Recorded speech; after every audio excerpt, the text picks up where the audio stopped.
നിങ്ങൾക്കൊരു imaginary partner ഉണ്ടോ? Teenagers അല്ലെങ്കിൽ യങ് അഡൾട്ട് പോലുള്ള ആളുകളിൽ കോമൺ ആയി കണ്ടുവരുന്ന ഒരു കാര്യമാണ് സെലിബ്രിറ്റീസ്, ഇൻഫ്ലുവൻസേഴ്സ് പോലുള്ള ആളുകളോട് ഒരു ആരാധനയിൽ കവിഞ്ഞ് ഡീപ്പായിട്ടുള്ള ഒരു ഇമോഷണൽ കണക്ഷൻ കീപ്പ് ചെയ്യുക എന്നുള്ളത്. ഇവർക്കൊരു ഇമാജിനേഷൻ വേൾഡ് ഉണ്ടാവും.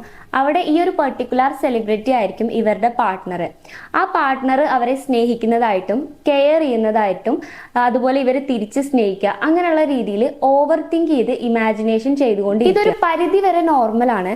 പക്ഷെ ഒരു പരിധിക്കപ്പുറം ഇതൊരു സൈക്കോളജിക്കൽ ഡിസോർഡർ ആണ്. പാരാസോഷ്യൽ റിലേഷൻഷിപ്പ് ഡിസോർഡർ എന്നാണ് ഇതിന് പറയുന്ന പേര്. ഈ പെർട്ടിക്കുലർ പേഴ്സന്റെ കല്യാണം കഴിഞ്ഞു അല്ലെങ്കിൽ ഇവർക്കൊരു റിലേഷൻഷിപ്പ് ആയി എന്നുള്ള ന്യൂസ് ഒക്കെ കേൾക്കുന്ന സമയത്ത് സെൽഫ് ഹാം ചെയ്യുക, സൂയിസൈഡൽ ടെൻഡൻസി കാണിക്കുക, ഒരു ഡിപ്രഷനിലേക്ക് പോവുക, ഇതൊക്കെയാണ് ഇതിന്റെ മേജർ ആയിട്ടുള്ള സിംറ്റംസ് വരുന്നത്. അത് മാത്രമല്ല, അവരുടെ അറ്റൻഷൻ സീക്കിങ്ങിന് വേണ്ടിയിട്ട് ഇപ്പൊ അവരുടെ ഒരു സ്റ്റോറിയിലേക്ക് കിട്ടാനോ അല്ലെങ്കിൽ അവരുടെ ഒരു കോമന്റ് കിട്ടാനൊക്കെ വേണ്ടിയിട്ട് എത്ര രൂപ വേണമെങ്കിലും സ്പെൻഡ് ചെയ്യാൻ റെഡി ആവാം. നമുക്ക് ചുറ്റുമുള്ള റിയൽ ആയിട്ടുള്ള മനുഷ്യന്മാരിൽ നിന്നും ഡിസ്കണക്റ്റഡ് ആയി ഈ ഒരു ഇമാജിനേഷൻ വേൾഡിൽ മാത്രം സ്റ്റേ ചെയ്യുന്ന ഒരു കണ്ടീഷൻ. ആരാധന നല്ലതാണ്, പക്ഷെ അതൊരു പരിധിയിൽ കവിയാതെ നമ്മളുടെ മെന്റൽ ഹെൽത്തിനെ സേഫ് ആക്കി വെക്കേണ്ടതും നമ്മൾ തന്നെയാണ്. കൗൺസിലിംഗ് റിലേറ്റഡ് ആയി നിങ്ങൾക്ക് എന്തെങ്കിലും സർവീസുകൾ ആവശ്യമാണെങ്കിൽ സ്ക്രീനിൽ കാണുന്ന നമ്പറിൽ നിങ്ങൾക്ക് കോൺടാക്ട് ചെയ്യാവുന്നതാണ്.